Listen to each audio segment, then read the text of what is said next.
सालों पहले चांदंगा के पास एक जंगल था। वहाँ एक बड़ा सा बरगद का पेड़ था जिस पर एक कौवा और एक कोयल दोनों अपने अपने घोंसले में रहते थे। एक रात उस जंगल में तेज आंधी चलने लगी। देखते ही देखते बारिश शुरू हो गई। कुछ ही देर में जंगल का जो भी था सब बर्बाद हो गया। अगले दिन कौवे और कोयल को अपनी भूख मिटाने के लिए कुछ भी नहीं मिला।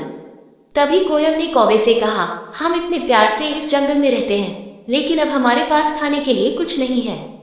तो क्यों न जब मैं अंडा दूं तो तुम उसे खाकर अपनी भूख मिटाना, और जब तुम अंडा दोगे तो उसे खाकर मैं अपनी भूख मिटा लूंगी। कौवे ने कोयल की बात पर सहमति जताई। संयोग से सबसे पहले कौवे ने अंडा दिया और कोयल ने उसे खाकर अपनी भूख मिटा ली। फिर कोयल ने अंडा दिया। कौवा जैसे ही कोयल का अंडा खाने लगा तो कोयल ने उसे रोक दिया। कोयल ने कहा, तुम्हारी चोंच साफ नहीं है, तुम इसे धोकर आओ फिर अंडा खाना। भागकर कौवा नदी के किनारे गया। उसने नदी से कहा, तुम मुझे पानी दो, मैं अपनी चोंच धोकर कोयल का अंडा खाऊंगा। नदी बोली, ठीक है, पानी के लिए तुम एक बर्तन लेकर आओ। अब कौवा जल्दी से कुम्हार के पास पहुंचा। उसने कुम्हार से कहा, मुझे घड़ा दे दो, उसमें मैं पानी भरकर अपनी चोंच धोऊंगा और फिर कोयल का अंडा खाऊंगा। कुम्हार ने कहा, तुम मुझे मिट्टी लाकर दो, मैं तुम्हें बर्तन बनाकर दे देता हूँ। ये सुनते ही कौवा धरती माँ से मिट्टी मांगने लगा।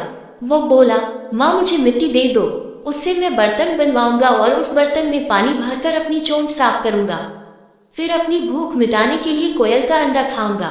धरती माँ बोली, मैं मिट्टी दे दूंगी, लेकिन तुम्हें खुरपी लानी होगी, उसी से खोदकर मिट्टी निकलेगी। दौड़ते हुए कौवा लोहार के पास पहुंचा। उसने लोहार से कहा, मुझे खुरपी दे दो, उससे मैं मिट्टी निकालकर कुम्हार को दूंगा और बर्तन लूंगा, फिर बर्तन में पानी भरूंगा और उस पानी से अपनी चोंच धोकर कोयल का अंडा खाऊंगा।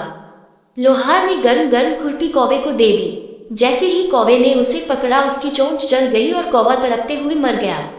इस तरह चतुराई से कोयल ने अपने अंडे कौवे से बचा लिए। कौवे और कोयल की कहानी यह सीख देती है कि दूसरों पर आंख बंद करके भरोसा नहीं करना चाहिए, इससे नुकसान खुद का ही होता है।